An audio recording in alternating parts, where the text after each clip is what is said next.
The Black Sunday Dust Storm. The day the sky turned black over Kansas.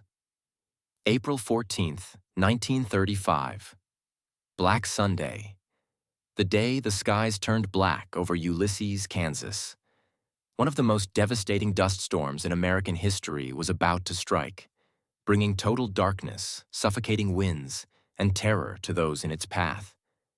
But how did it happen? And what was it like to live through the storm? Let's dive into the real history of Black Sunday, the day the Great Plains were swallowed by dust. To understand Black Sunday, we need to go back to the 1930s, a time of crisis on the Great Plains.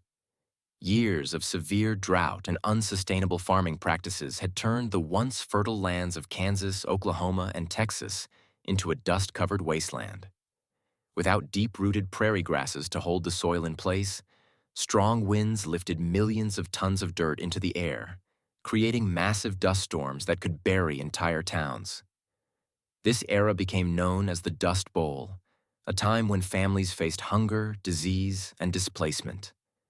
And then, on one fateful Sunday in April 1935, the worst storm of them all arrived. April 14th, 1935, began like any other spring day in Ulysses, Kansas. The sun was shining, the sky was clear, and families went about their Sunday routines. But something felt off. The wind had an eerie stillness in the morning, and by midday, the air became dry and electric. Farmers noticed a shift in the wind direction, and animals grew restless. Then, around 4 p.m., the sky to the north turned an unnatural shade of deep black. A towering wall of dust, nearly 1,000 feet high and hundreds of miles wide, was moving toward Ulysses at speeds of up to 60 miles per hour.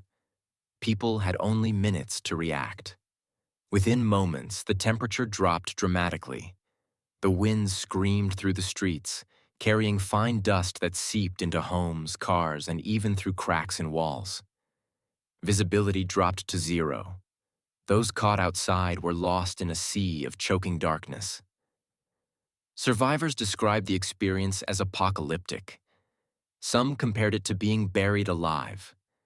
The dust found its way into every crevice, filling homes with thick layers of dirt.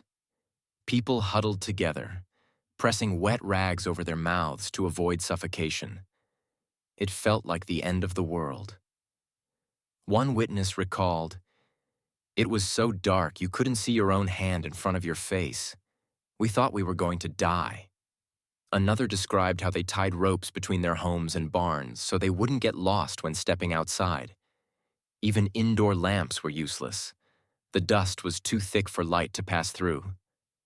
Families spent hours trapped inside, listening to the howling winds and hoping their homes would withstand the storm. When it finally passed, Ulysses and many other towns were buried under feet of dust. Cars were covered, livestock had suffocated, and homes were nearly unrecognizable. Black Sunday was the final straw. The dust from the storm traveled all the way to Washington, D.C., covering the steps of the U.S. Capitol. The nation could no longer ignore the crisis. Within weeks, President Franklin D. Roosevelt and the government launched emergency relief efforts and soil conservation programs to prevent further disasters. Through these efforts, farming practices changed, trees were planted to break the wind, and the land slowly began to heal. But for those who lived through Black Sunday, the memories of that terrifying day never faded. The Dust Bowl remains one of the greatest environmental disasters in American history. Black Sunday serves as a warning, a reminder of how human actions can impact the land and how nature can strike back.